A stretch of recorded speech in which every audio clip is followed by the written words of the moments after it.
De Nelson Enterprises. Nadawat na ko ang akong gi-order sa Amazon nga.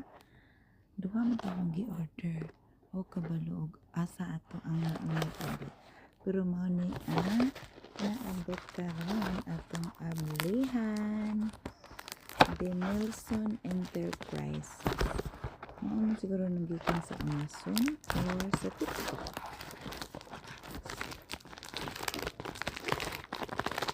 Naayo ko yung pagka-package.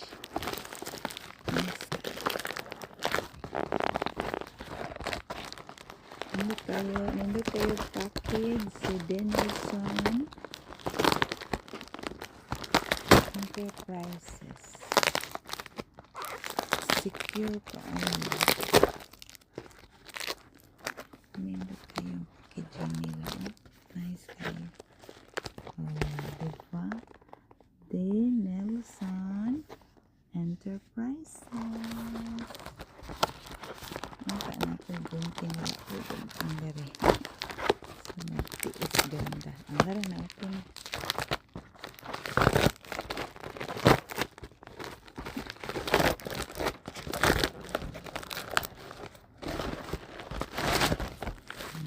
There we go. Okay, there is there.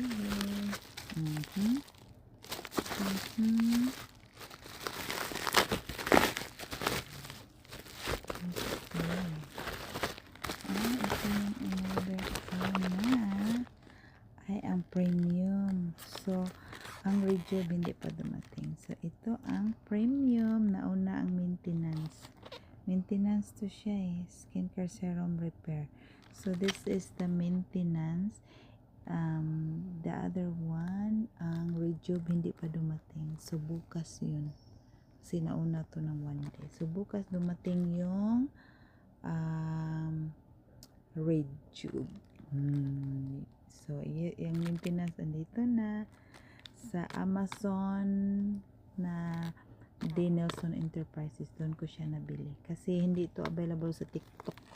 Hindi siya available sa TikTok ang premium at ang rejuve. Ang nasa TikTok lang ay day cream, serum, baby cream.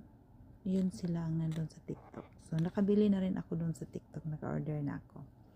So, ito ay nauna ang maintenance. So, yung rejuve bukas yung dumating. So, mag-test agad ako pag dumating.